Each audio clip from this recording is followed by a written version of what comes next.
प्रणाम स्वामी जी। जैसे हम प्रैक्टिकल लाइफ में अपने आप पे फोकस करने के लिए हम क्या अभ्यास करें, जबकि हम देखते हैं कि हमारा जो माइंड है या मन है वो हर होने वाली बात पे अपनी प्रतिक्रिया करता है, हर एक पे रिएक्ट करता है जिसकी ज़रूरत भी नहीं है। तो हमें वहाँ से डाइवर्ट होके खुद पे हम कैसे फोकस करें, हम क्या प्रैक्टिसेस करें, हमारा साधना कैसी होनी चाहिए उसके लिए? खुद भी कैसे फोकस करें। कुछ बड़े गंदे से शब्द हैं, सड़े हुए, बदबूदार, विश्वास, कंसंट्रेशन, फोकस, है ना? बड़े गंदे से बदबूदार शब्द हैं। क्यों फोकस करना है? हम जो है इधर फोकस करें, अरे फोकस न करो, जो है उसको जैसा का तैसा जानो। कहीं और जाके फोकस करो, घाव को अपनी जगह रहने दो, घाव को सड़ने दो और कहीं जाके और फोकस करो। अरे घाव उधर फोकस करने के बजाय घाव को देखो, ठीक से समझो घाव को, समझ में आएगा घाव क्या है और घाव का इलाज क्या है।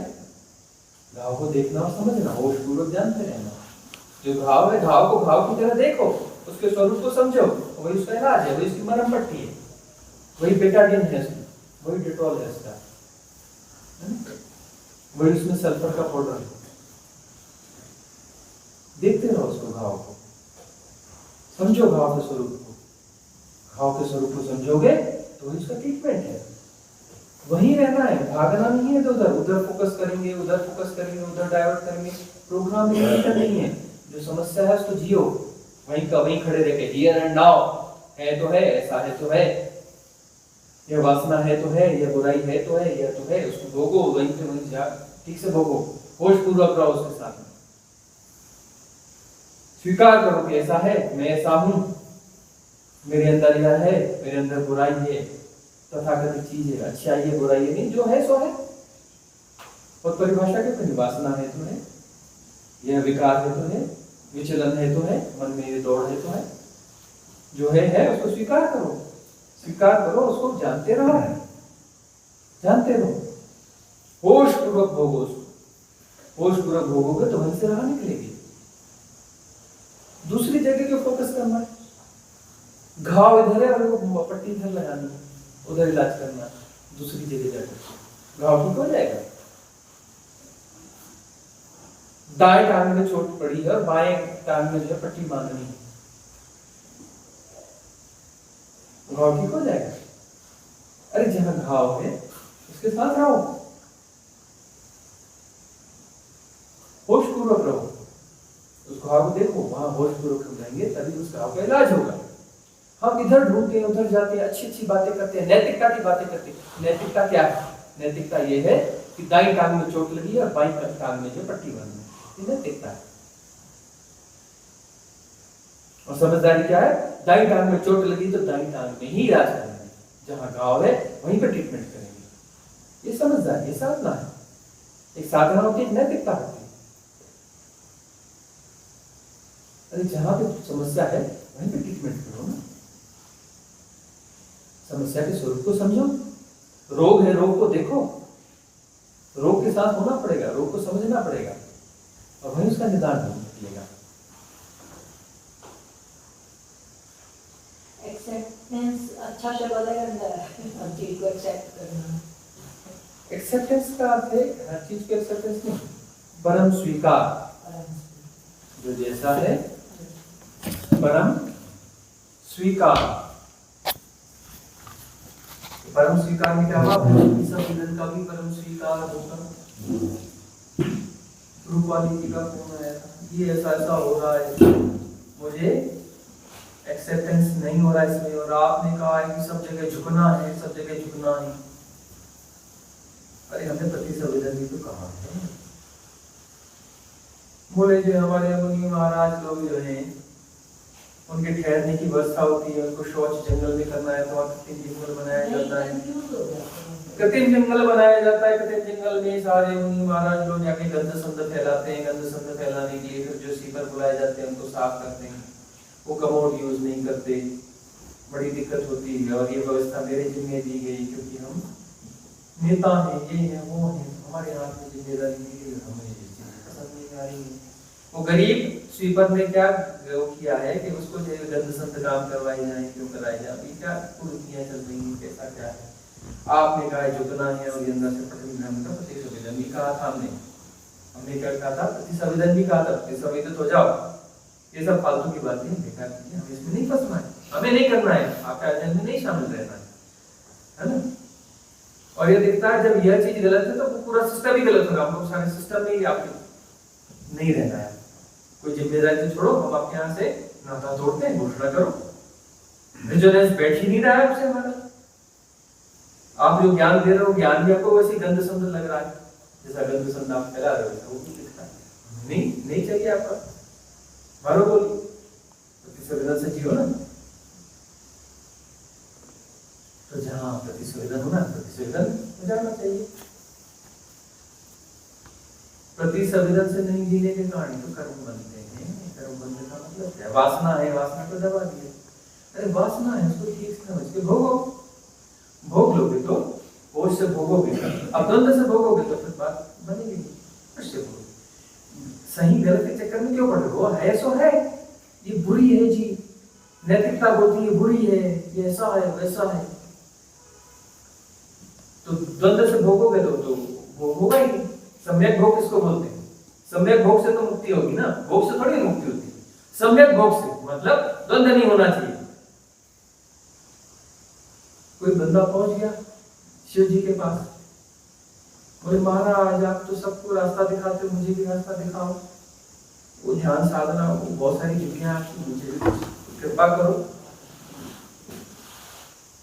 कर देंगे। महाराज दिन में बुराई है, क्या बुराई है? बोले मैं गांजा पीता हूं, गंजेड़ी हूं। तो तेरे लिए तो इन विधियों की जरूरत ही नहीं, तू जहां जैसा है वही तेरे लिए विधि है। तू जो है गांजा पी, मजे से पी, वो तो कैसी बातें करते हो। ये जो पाप करता हूं, मैं नशेड़ी हूं, गंजेड़ी हूं, पूरा परिवार में से रुष्ट है, ये है।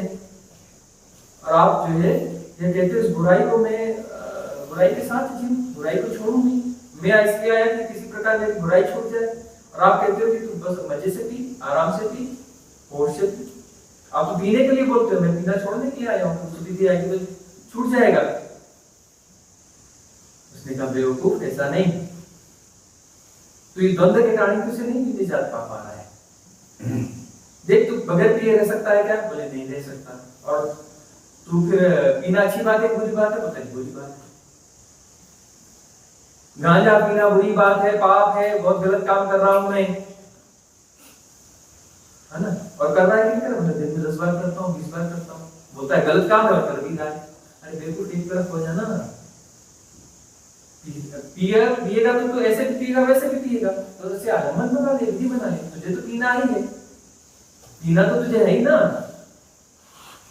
तो होश पूर्वक पी, पीते समय अकेला हो, अच्छे माहौल में बैठ, एकांत में बैठ, है ना।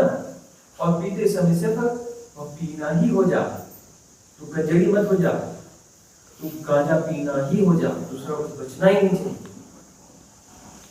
पूरे होश से पी, उस समय कोई विचार नहीं होना चाहिए। और ये काम सबसे पवित्र काम है, ये ख्याल रखना। दुनिया का सबसे पवित्र काम क्या है? साधना? बिल्कुल नहीं। दान लेना? बिल्कुल नहीं। सबसे पवित्र काम क्या है? गांजा पीना। ऋषि मुनि को काम कैसा है? 2 नंबर का होगा सबसे पहला काम। नंबर 1 काम क्या है? गांजा पीना। सबसे पवित्र काम क्या है? गांजा पीना। एक रस, दूसरा कुछ होना ही नहीं चाहिए। तो दुनिया का सबसे पवित्र काम करता है, ऐसे करके पी। और उसमें रोबोटिक सिस्टम की क्या जरूरत है? धड़ धड़ धड़ उठता है, होश से पी, बड़े आराम से पी, एक कश लगा, उसको पूरा भोग, क्या हुआ, कहाँ गया भीतर, क्या हो रहा है, क्या प्रभाव हो रहा है, सब कुछ जान रहा होगा। एनालाइज नहीं करना, वो सोच पूर्वक बने रहना, एनालाइज नहीं करना, दिमाग नहीं लगाना, जो हो रहा है उसे जानते हैं। पूरे होश के साथ एक बार भी तूने गांजा भरा पिया तो पूरा नहीं पी पाएगा, वही आखिरी होगा। भोग पूरा हो गया, देख लिया, समझ लिया क्या होता है, कैसा धुआं भीतर जाता है, कैसे शरीर में फैलता है, कैसा उसका प्रभाव होता है, कैसी उससे जो उत्तेजना पैदा होती है दिमाग की उसमें, फिर क्या क्या होता है, कैसा होता है, सब देख लिया, पूरा स्वरूप स्पष्ट हो गया, स्पष्ट हो गया, हो गया। और नहीं दो चार बार में हो जाएगा, कुछ बार में हो जाएगा, ऐसे फिर कुछ गजेड़ी और आगे होंगे, है ना। बोल बम हमारे गुरु ने कहा है, अपना गांजा पी रहे, बाद में से भी आ गए। अरे हमारे गुरु तो मना ही नहीं करते जी, हमारे गुरु बिल्कुल मना नहीं करते। बोल बम चलने दो, 10 की जगह 20 बार पियो, बोल बम, हमारे गुरु मना नहीं करते। उन्होंने कहा किस एस्पेक्ट में और किस एस्पेक्ट में,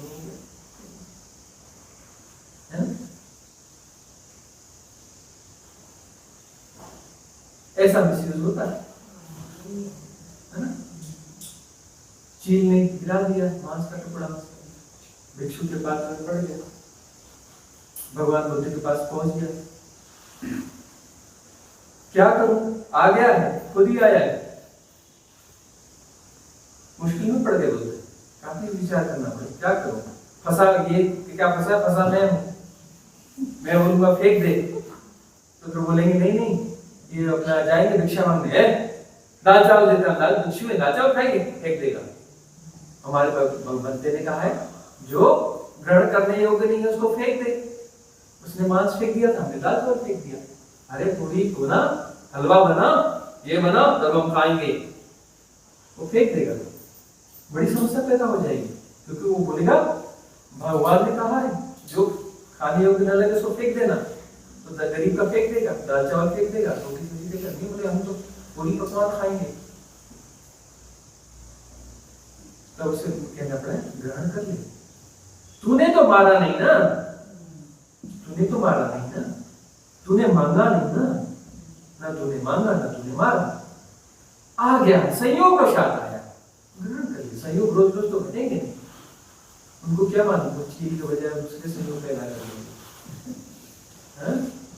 भिक्षु दूसरे संयोग पैदा कर देंगे, वो इन्फ्लुएंस करेंगे, तेरे यहाँ पर भिक्षा मांगने बनाएगा क्या, क्या बोलते हैं, क्या क्या बोलते हैं, चिकन और क्या मीट, मछली क्या बनाएगा, आ जाओ, और चाइना उधर पूछते हैं क्या बनाएगा, कौन सा सांप बनाएगा, फलाना सांप बनाएगा, फलाना केकड़ा बनाएगा क्या, फलाना वो बनाएगा, तो यही है बुद्ध ने कहा है ना। और अब हर होटल के बाहर लिखा रहता है मरे हुए मांस और जानवरों का मांस मिलता है, हमने जानवर को मारा नहीं, खुद ही मर गया था ना, उसका हमने बनाया। होटल के पीछे जाके देखो चाइना उधर सांप छीप रहे होते हैं, है ना, पकाने के लिए। जो जितने भी दूसरे देश के बौद्ध धर्म के लोग हैं जो मांस खाते हैं, तो मैं काफी उनसे मिला हूँ, मैं उनको जब कन्वर्सेशन कभी ऐसी होती है तो वो इसको एक्सेप्ट ही नहीं करते कि ये इंसिडेंट कभी हुआ है कि बुद्ध ने ऐसा भी बोला है। वो तो फिर एक समय के बाद तो ऐसा हो ही जाएगा ना, क्योंकि अब उनको ये कथा जब चलेगी तो अब ये कथा सुनी जाएगी तो बोलेंगे हमको छोड़ना पड़ेगा, हमको छोड़ना है नहीं, अब क्या तरीका निकल, नहीं ऐसा हुआ ही नहीं, झूठ कहानी झूठ है, उनको तो अपनी कंटिन्यूटी रखनी है ना, अपनी कंटिन्यूटी रखनी है, तो रखनी है तो उसको अस्वीकार कर देंगे, बहुत चालबाजी है ना। तो फोकस जो है, फोकस नहीं करना, हियर एंड नाउ।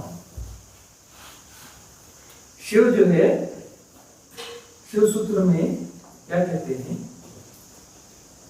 और तंत्र, तंत्र का मतलब ही क्या है, हियर एंड नाउ, पता है तंत्र का अर्थ होता है तुम जहां हो वहीं से अपनी यात्रा करो, हियर एंड नाउ। सिस्टम जो आज उपलब्ध है, नहीं तुम जहां हो, जहां हो, सिस्टम का मतलब नहीं, तुम कौन हो और तुम कहां पे हो, तुम्हारी मानसिक दशा क्या है, तुम्हारी वासना क्या है, तुम किन चीजों का जोड़ो, तुम किन वासनाओं को जोड़ो, तुम्हारी बीमारियां क्या है, अपनी बीमारी को स्वीकार करो कि मैं यह हूं, तुम हो यार। पतंजलि क्या कहते हैं, वो तो कहते हैं जीवन क्या है, जीवन एक व्याधि है, जीवन एक व्याधि, तुम एक व्याधि हो, तुम एक बीमारी हो, तुम्हारा होना एक बीमारी है ना, तुम्हारा होना एक बीमारी है, व्याधि है, तुम एक व्याधि हो। मतलब तुमको व्याधि है और तुम्हारा इलाज होना चाहिए, नहीं तुम भी व्याधि हो तुम्हारा इलाज होना चाहिए, तुमको निपटाना चाहिए, व्याधि को दूर होना चाहिए, मतलब तुम न रहो, तुम एक बीमारी हो और ऐसा इलाज होना चाहिए कि तुम मर जाओ, व्याधि खत्म हो जाए, मतलब तुम न रहो, तुम मिट जाओ, तुम एक व्याधि हो और तुम्हें मिटना है, ऐसा इलाज होना चाहिए कि व्याधि मिट जाए, मतलब तुम मिट जाओ, तुम व्याधि हो, तुमको मिटाना है।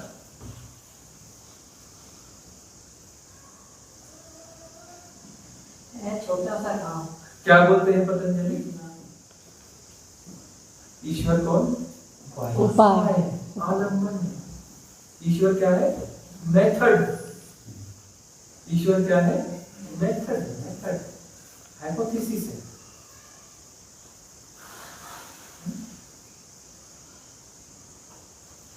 तो तुम जहां हो तुम व्याधि हो, तुम व्याधि को देखो, तुम्हारे भीतर आसपास जो चल रहा है ना, उस जो भी चल रहा है, जो भी गड़बड़ियां चल रही हैं, ये गड़बड़ियां तुम्हें पैदा करती हैं, गड़बड़ियां, इन गड़बड़ियों का जोड़ तुम हो, ठीक है, उसे उसको भी हो। फिर हम दूसरी बात भी कहते हैं, कॉन्फ्लिक्ट वाली बातें कहते हैं, इसको कभी ऐसा बोलते हैं, कभी वैसा बोलते हैं। अब कॉन्फ्लिक्ट है तो है। वासनाएं अच्छी बुरी नहीं होती। अब वासनाओं को तुम बुरा बोलोगे और उसे भोगोगे भी, द्वंद्व में जाओगे तो वासना से मुक्त हो ही नहीं सकते। अब जब अस्तित्वकृत है वासना तो बुरी हो कैसे सकती है? और वही बात हुई, वो जो है भगवान शिव ने कहा कि गांजा पियो तो वो पवित्र राम की तरह से करो तो मुक्त हो जाओगे। अब काम वासना से लोग लगे रहते, बात बनती है। क्यों? कोई कॉन्फ्लिक्ट है। भगवान शिव कहते हैं कि एक तरफ हो, क्या बुरी है काम वासना, वहां से उससे समाधि उपलब्ध होगी, काम वासना से समाधि उपलब्ध होगी, लेकिन एक होकर के। अब उन कथाओं को उस तरीके से हाईलाइट नहीं किया जाता कि पार्वती के साथ रमण कर रहे हैं और उनका भोग बड़ा लंबे समय तक चलता है, कोई मिनट 2 मिनट वाला उनका संसर्ग नहीं, उनका संसर्ग जो है महीनों चलता है, कहने के ढंग महीनों का भी चलता हो, घंटों चलता है ना? और 30 मिनट के बाद में जो है चमत्कार घटने लगते हैं। 30 मिनट में 30 मिनट का संयोग है मेल फीमेल का, 30 मिनट का संयोग है, उसके बाद में प्रकाश की वलय पैदा होनी चालू होती है, और जैसे जैसे लंबा होते जाएगा पूरा कक्ष आसपास करने का प्रकाश से बनता चला जाएगा। डिविनिटी, द्वंद्व मिट गए। सबसे बड़ा जो द्वैत है मेल फीमेल एक हो गया, अर्धनारीश्वर खड़ा हो गया, शिव प्रकट हो गए। जब भी यिन यांग मिलेंगे, जब भी क्या बोलते हैं शिवलिंग और जनेरी योनि दोनों रहते हैं ना, ढंग से मिलेंगे, स्थापित हो जाएंगे, तो वहां पर जो है एकत्व पैदा होगा, शिवत्व पैदा होगा। भैरवी तंत्र में ये कहा गया है। हाँ, ये भैरवी तंत्र है, उसमें ये कहा गया है, जब वो एकत्र हो जाएंगे, एक हो जाएंगे, आपस में कोई बंध नहीं बचेगा, वलय पूरी हो जाएगी तो वलय दिखेगी, सचमुच में प्रकाश की वलय पैदा होती है। भगवान कृष्ण जब अपनी रास लीला में रहते थे तो उन्हें पूरा अवतार कहा गया, क्यों? क्योंकि वहां वलय पैदा होती थी, प्रकाश की परिपूर्ण मिलन होता था। अब जो वासना यानी द्वंद्व में यदि आधे अधूरे में चलोगे तो वह वासना कभी भी तृप्त होने वाली नहीं है, कभी भी तृप्त नहीं होगी। तो किसी भी चीज को परिपूर्णता में जाओ तो उसे तृप्त होगे ना। कोई भी वासना बुरी नहीं है। 5 इंद्रियां हैं, 5 इंद्रियों में वो स्पर्श वाली इंद्रिय है, स्वाद वाली इंद्रिय, अन्न ब्रह्म हो जाता है। वैसे देखो तो खाते हैं बड़े वो हैं, खाने के एडिक्ट हैं, क्या बोलते हैं उनको? भोजन भट्ट है, क्या है? फूडी है, भोजन भट्ट है, फूडी है, ऐसे है वैसे है। और ये भाई वहीं से रास्ता निकलता है, अहम ब्रह्मास्मि, अन्न ब्रह्म है, परमात्मा को स्वाद ले लेके खाओ, चबा के खाओ। बड़े शौकीन हैं, इधर देखते हैं उधर देखते हैं, उस पहाड़ पे जाते हैं, उस पहाड़ पे जाते हैं, इतना भ्रमण करते हैं, जो हर ऊपर टूरिज्म प्लेस पे जाते हैं, बड़ा घूमते हैं, बड़े मजे करते हैं, ये वो। और देखने को और ठीक करो भाई, और दृष्टि को देख सकते हो, और देखो, ढंग से देखो, पर्वत नहीं है, पेड़ नहीं है, नदी नहीं है,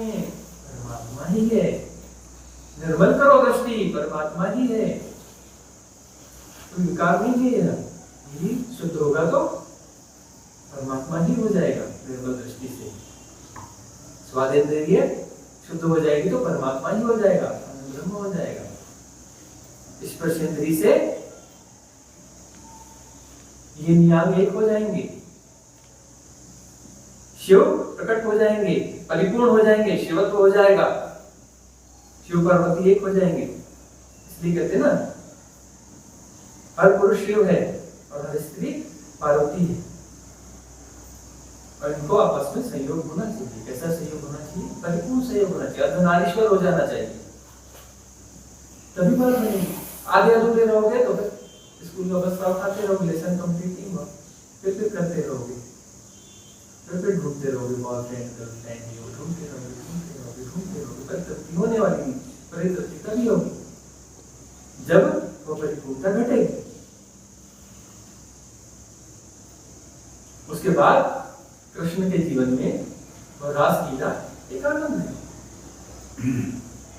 वह कोई बीमारी नहीं है, वही आनंद है, किंतु सहजता है, स्वीकार्यता है। इसलिए जैनों ने क्या कर दिया? 7वें नर्क में डाल दिया कृष्ण को। कृष्ण कहाँ है? 7वें नर्क में। इतना बड़ा पाप करते हैं, उन्हें नहीं पता कि वो कितने बड़े पुण्य में है। उनको पूर्ण अवतार कहा जाता है, समझने वाले को पूर्ण अवतार कहा जाता है।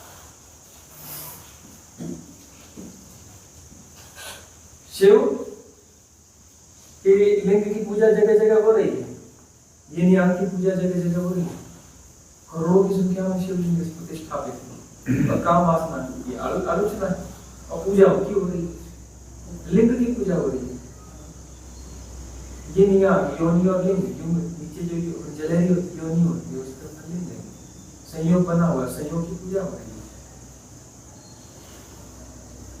हम जो है ना अपने भीतर के उन विकारों को देखे तो सही, विकार का कॉन्सेप्ट क्लियर नहीं है, आधे अधूरे, कभी इधर डोल रहे, कभी इधर। ये अच्छा, ये नैतिकता के साथ, नैतिकता का मतलब है कि वो फिजूल का कॉन्सेप्ट है। नैतिकता बहुत ज्यादा हो जाती है, ये गलत है जी, ये गलत है जी, ये पाप है जी, ये पाप है जी। नैतिकता होती समाज होता है, क्या पाप है क्या पुण्य है? पाप पुण्य से ऊपर उठोगे तभी तो धर्म घटेगा ना। पाप पुण्य से ऊपर उठोगे तभी तो वह बात आएगी ना। भगवान शिव कहते हैं कि तू गांजा पीना ही हो जा, तुम काम वासना में जा रहा है, तुम बचेगा कहां? काम शास्त्र में यह है कि काम की गहराइयों में जाने पर तुमको नहीं बचना चाहिए। तुम होते कौन? शिव होना चाहिए ना। तुम विसर्जित होगे तभी तो शिव प्रकट होंगे ना। तुम बोलोगे मैं जाऊंगा, मैं आऊंगा, तो तुम गए क्यों भाई? प्रेम गलियती साथ भी जाने देने समय तुम जाते हो, लौट के भी आ जाते हो। अरे कैसे आदमी हो, जाते लौटते क्यों हो भाई? जाओ, लौटना नहीं है ना, बनवे है ना, जाओ और शिव ही हो जाओ। लौटना किसका है? लौट आते हो, फिर अपना ढूंढो, फिर पार्टनर ढूंढो, फिर काम वासना में जाओ। तुम जाते हो, लौट आते हो, तुम अपने आप को बचाए रखते हो। लौटते क्यों? लौटना नहीं है ना। जिंदगी भर विवाह में रहते हैं, पति पत्नी जो है हजारों बार सहयोग करते हैं, लौट आते हैं, बात बनती है। क्यों लौट आते हैं? लौटना नहीं है ना। परिपूर्णता चाहिए। परिपूर्णता मतलब होश, द्वंद्व नहीं। द्वंद्व है तो परिपूर्णता नहीं होगी, बटे हो। परिपूर्णता का मतलब एक का मतलब होश, होश का मतलब एक का मतलब होश। परिपूर्णता वहां पर, होश का मतलब नहीं, वहां पर एक ही है, द्वंद्व नहीं है, विरोध नहीं है। नैतिकता भी अंदर नहीं है। नैतिकता जब तक भीतर है तो बटे रहोगे। नैतिकता मतलब तुम्हें बांटती है। नैतिकता होती है गलत है, नहीं ऐसा नहीं, ऐसा होना चाहिए, वैसा नहीं, वैसा होना चाहिए, तो बटे टूटे हो तो बात नहीं बनने वाली, परिपूर्णता नहीं होने वाली, होश नहीं बनेगा पूरा। जब तक होश पूरा नहीं बनेगा बात नहीं बनेगी। नैतिकता अवरोध है, बाधा है, समझना पड़ेगा। तो नहीं जी ऐसा नहीं होना चाहिए, नहीं जी ऐसा बोलते, आपको ऐसा नहीं बोलना चाहिए। कुछ लोग बोलते नहीं, आप कभी अभी तो भी कुछ बोल देते हो, देखो बता क्या बोल देते हो, आपको शोभा नहीं देता। अरे ऐसे महान संत हुए हैं, धारा प्रवाह बोलते थे, धारा प्रवाह, माँ बहन से लेके सब कुछ, पर हमें तो स्वामी की स्टार्टिंग से नैतिक शिक्षा की इतनी ज्यादा वो दी जाती है कि पूरे पैटर्न तो शुरू से सेट हो जाते हैं, शुरू से ऐसा करो ऐसा तो दिया तो जाता है। देखो समाज सबको बीमारियां देता है, तरह तरह की बीमारी देता है, परोसता है, नई नई बीमारी देता है, अपडेट करता है, देता ही रहेगा, कभी नहीं रुकेगा। न भूतकाल में पर वर्तमान में जो भविष्य में कभी नहीं रुकेगा, दे दी गई है, आगे भी दी जाएंगी, चिंता मत करो, बराबर दी जाएंगी, दिनों रात दी जाएंगी, लगातार दी जाएगी। समाज यही काम कर रहा है, आपको लगातार दे रहा है, नैतिकता की शिक्षा दे रहा है, देता रहेगा, दिनों रात देगा, है ना, देता रहेगा, जन्म जन्म देगा। उसके बावजूद तरफ से साधना की जरूरत नहीं दे रहा होता तो काय की जरूरत थी? जो समाज में दी नहीं होती नैतिकता तो सब मुक्त हो गए रहते। साधना की जरूरत क्या थी? सजीवन होता, सब मुक्त हो गए रहते। साधना क्यों करनी पड़ी? साधना नैतिकता की बीमारी को धोने की साधना है। तो नैतिकताओं के आवरण भीतर चढ़े हुए उसको धोने की तो साधना है। यही तो अपना वो ब्लॉकेज है, यही तो बैरियर्स है। इन बैरियर को क्रॉस करना है, खुद ही तो करना पड़ेगा। हिप्नोटिस खुद ही तोड़ना पड़ेगा, कोई और क्या तोड़ेगा? सदगुरु एकाधी मिलेगा जो तोड़ेगा, साथ सहयोग देगा। और जब वो सदगुरु सहयोग देगा, बाकी लोग सहयोग नहीं देने वाले, है ना? इवन संघ में ही बैठे होंगे ना, चाहे 30-40 लोग जो भी बैठे होंगे, उसमें से 2-4-5 लोग ऐसे निकलेंगे, यार थोड़ा ज्यादा हो गया, ऐसा हो गया, ऐसा नहीं वैसा नहीं। वो अपनी नैतिकता के पक्ष में ज्यादा चुप रहे होंगे, वो बीच में वो उंगली मारेंगे, है ना? जब वो उंगली मारेंगे तो उनकी बात ज्यादा प्रभावित करती है ना? रिबेलियस बातें जो है थोड़ी देर प्रभावित करती है, और एक ही इन्फ्लुएंस आ जाए ना, ऐसा वैसा ही वो एक बोल जाए अभी, अरे गुरुजी गड़बड़ है, गुरुजी खुद मैट्रिक्स में फंस गए, वो बात समझ में आई कि हाँ जरूर कुछ तो मुझे भी लग रहा था, अरे हाँ ऐसा तो था, हाँ वैसा तो था। क्या गुरु के खिलाफ जा रहे कि अपने खिलाफ जा रहे? खुद को बचा रहे, खुद के खिलाफ जा रहे, गुरु को नहीं बिगाड़ रहे, तुम खुद को बिगाड़ रहे। गुरु ने अवसर दिया था, तुम खुद को बिगाड़ रहे, खुद को बचा रहे।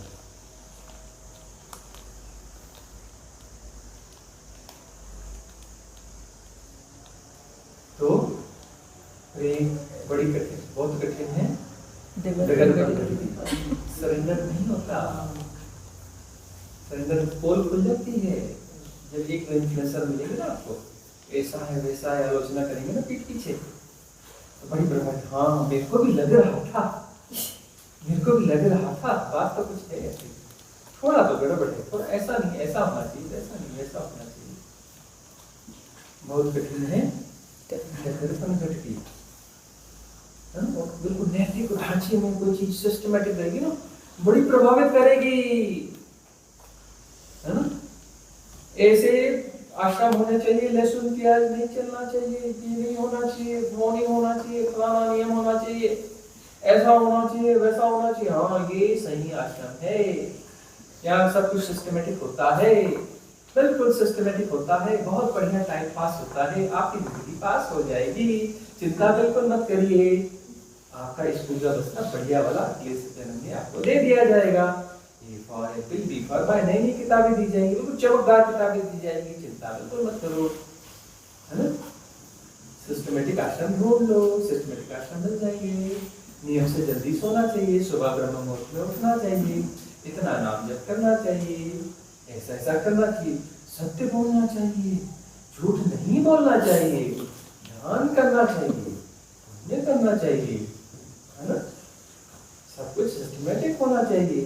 काम वासना की बातें नहीं करना चाहिए, पाप है, पाप है ना? अब पाप कर करके बच्चे पैदा करना चाहिए। पाप, आपके माँ बाप ने पाप किया था तभी हम पैदा हुए थे, अब पाप से पैदा हुए आप, वैसी पापी हो, पाप की निशानी हो, आप तो पाप की निशानी हो। आपके माँ बाप ने पाप किया था तभी तो आपकी पाप की निशानी के रूप में पैदा हुए हो, है ना? अब पाप की निशानी को राम राम रटो तो पाप दूर होगा ना। राम राम रटना चाहिए, अच्छी वाली अगरबत्ती लगानी चाहिए, सुगंध भी लगानी चाहिए, है ना?